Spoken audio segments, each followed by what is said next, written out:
Hey, good morning. Welcome to Hobby Evolution episode number 3.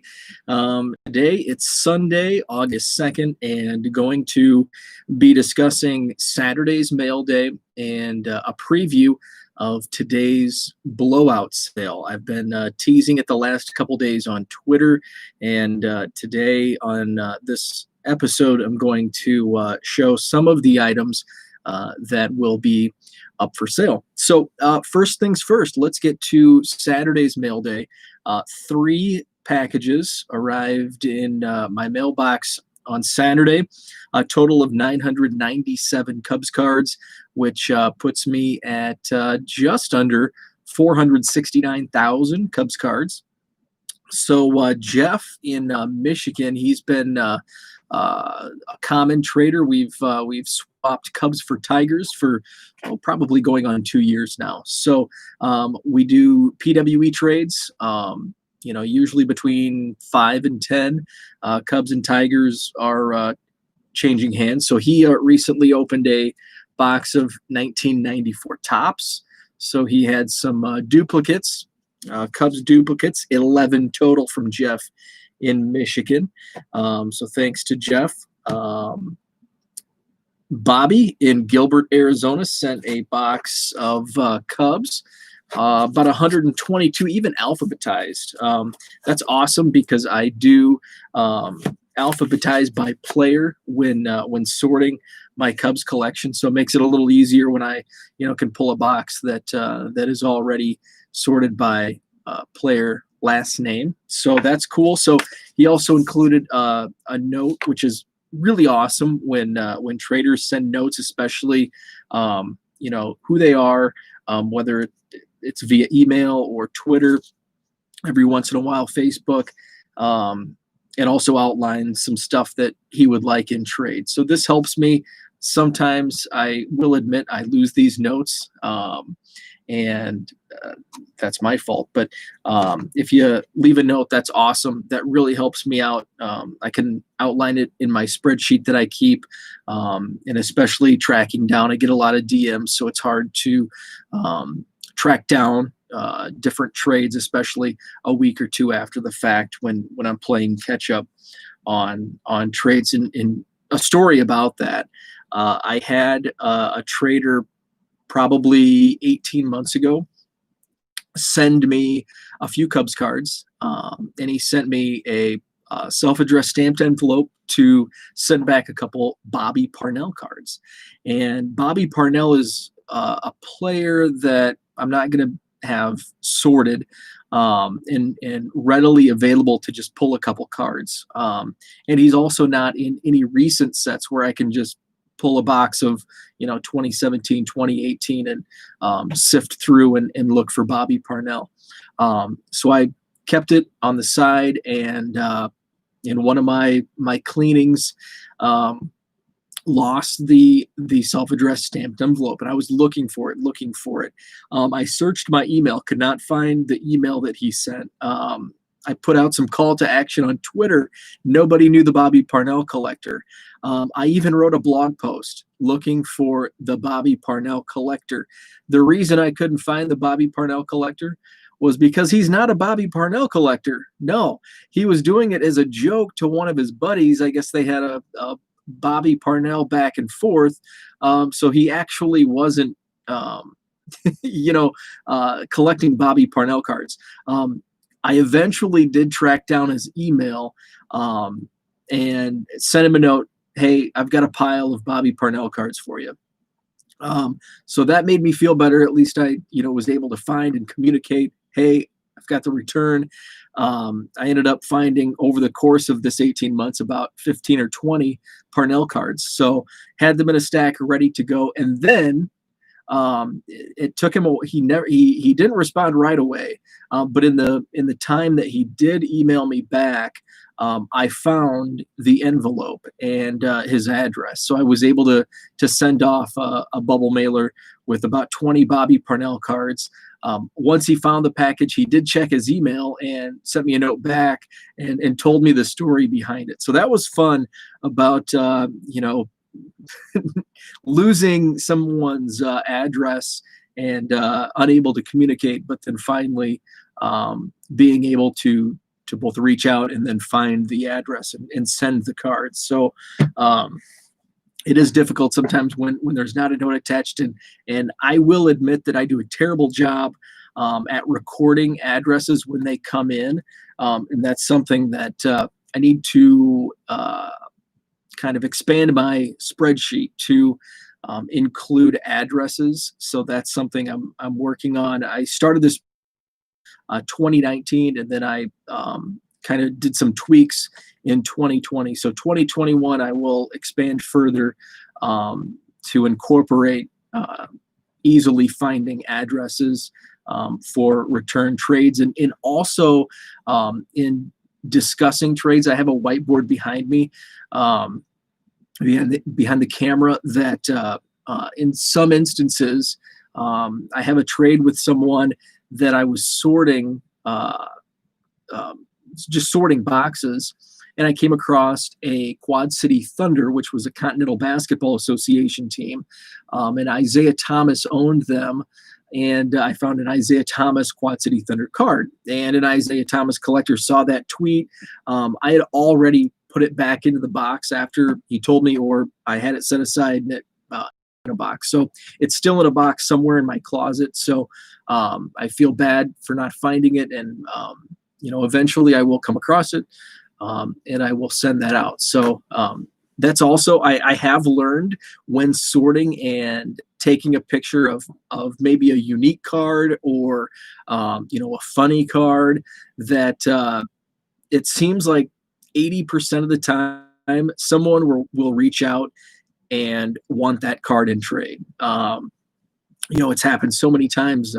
The Oscar Azocar hugging a bat, the Bob Hamlin, where it's like one of the worst pictures on a baseball card. Someone always reaches out and wants to trade. Even a card of what was it? The Third Kind from the 70s, that TV show.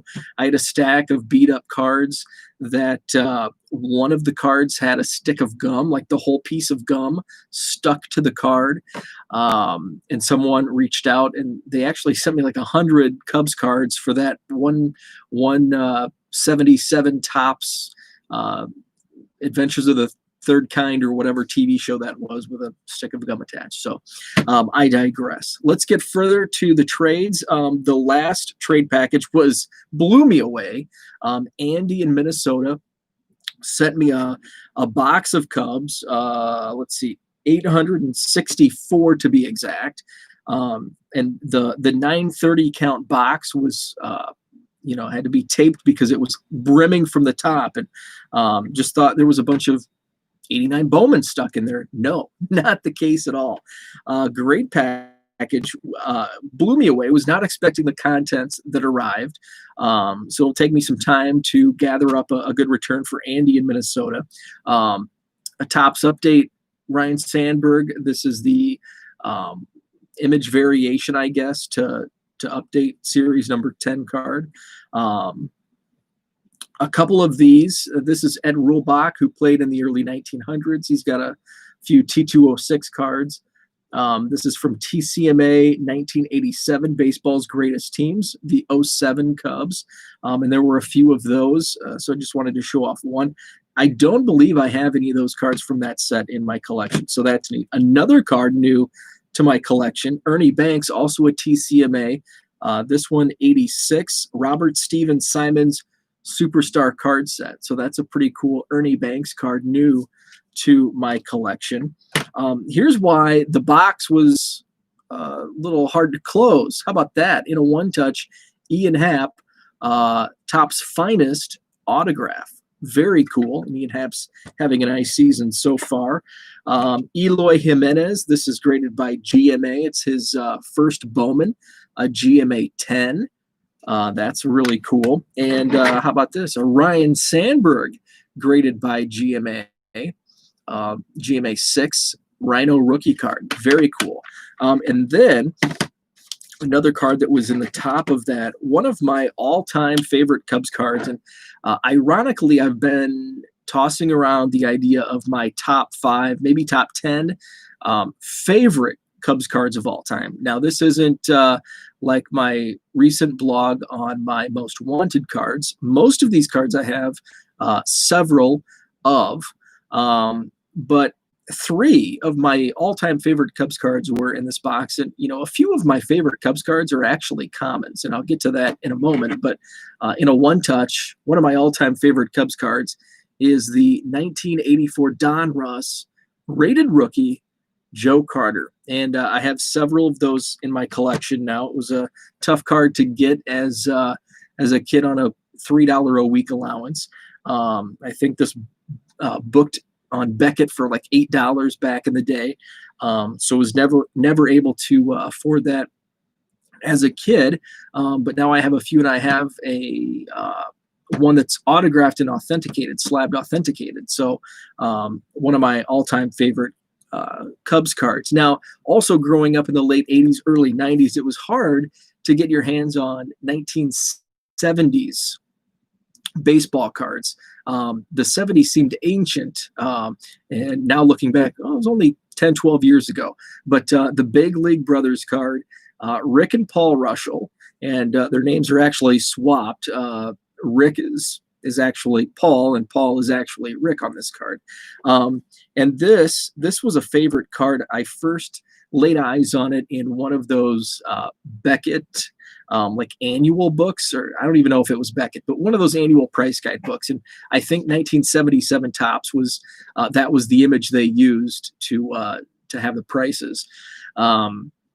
So that has always been one of my favorite cards, even more so now because I ended up going to the university that they played baseball, Western Illinois University. So very cool. And I actually got to meet Paul several times. He still lives in that area and would go to most of the sporting events, all the basketball games. So very cool. I also was able to get a signed baseball, and I had them write Big League Brothers. It was actually at 2 events. Paul was at the Cubs convention a couple of years ago. I had him started, and then Rick Russell was at, I believe, the National last year, and was able to have Rick finish the Big League Brothers signed baseball. And then finally, from 1989 Topps, the Ty Griffin. This card is what started my obsession with Cubs baseball cards. Back in '89, first laid eyes on it in I don't know if it was Betty Crocker or one of the cereal brands, but they had you mailed in like 10 UPC codes and $6 for shipping and handling. And you were able to pick a complete team set from 1989 Topps. And of course, I chose the Cubs. It came in the mail, and I flipped through, and I knew all the guys except for that one in a weird uniform, Ty Griffin. And that kind of began my love for prospects and draft picks, and Ty Griffin 89 Topps, one of my favorites. A couple others, 62 Topps Lou Brock rookie. I only have one of those in my collection.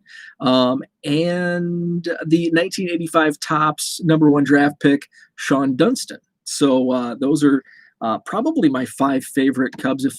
That may change every time you ask me, but those 5 cards will always come up in discussion. So 997 cards added in Saturday's Mailday for a total of just under 469,000 Cubs baseball cards. So let's move on to today's blowout sale. I'm going to start this at 5 p.m. Central Time. That's when it will go live. I believe there's about 30 items so far. I may add a few more throughout the day, but a little bit of everything. There's a Dan Pasqua signed baseball. There's an Old Life magazine featuring Mickey Mantle and Roger Maris from 1961. There's this how to star at baseball, how to star in baseball from, I believe this is from 1972. So on there, I've got some figurines, headliners of Hideo Nomo. I did only find one starting lineup. It's Roberto Kelly from the New York Yankees. These are all going to be pretty cheap. Shipping is included in the price. This is Nickname Heroes from '93 Upper Deck. A couple of brewers on there: Mark Fidrich, John Monofusco, Bill Madlock, Mad Dog, and here Iconic Beckett, Bo Jackson, the shoulder pads. That's going to be for sale today. Let's see. Oh, and I've got some Lynette Superstars from 1976. These are uncut sheets, as you can see. Pete Rose on this one. I've got the Reds. I've got the Red Sox. And I have the Dodgers. So those will all be for sale. And again, these are going to be low prices, shipping included. Now, how it's going to run, the site will go live at 5 p.m. Central Time today, Sunday the 2nd. Basically, first come, first serve. I will tweet out the link, and just click on the link and everything will be there. You don't have to email. You don't have to DM. You just buy it straight from the website. There will be an add to cart button. You go to checkout. You can pay whatever means necessary. PayPal will be goods and services. You can pay via credit card. Anything online, I believe, is accepted. PayPal and credit card, I know, is accepted. And everything fees related is included. Shipping's included. So if there's something on there priced at $5, that's what you pay. $5 shipped, $5 fees included, everything. So that's why it's a blowout sale. There's going to be some cool stuff. There's going to be some stuff that I don't think is cool, but you may think is cool. I've got some non-sports cards. There's a lot of Star Wars from '77, Charlie's Angels, some Yo MTV Raps.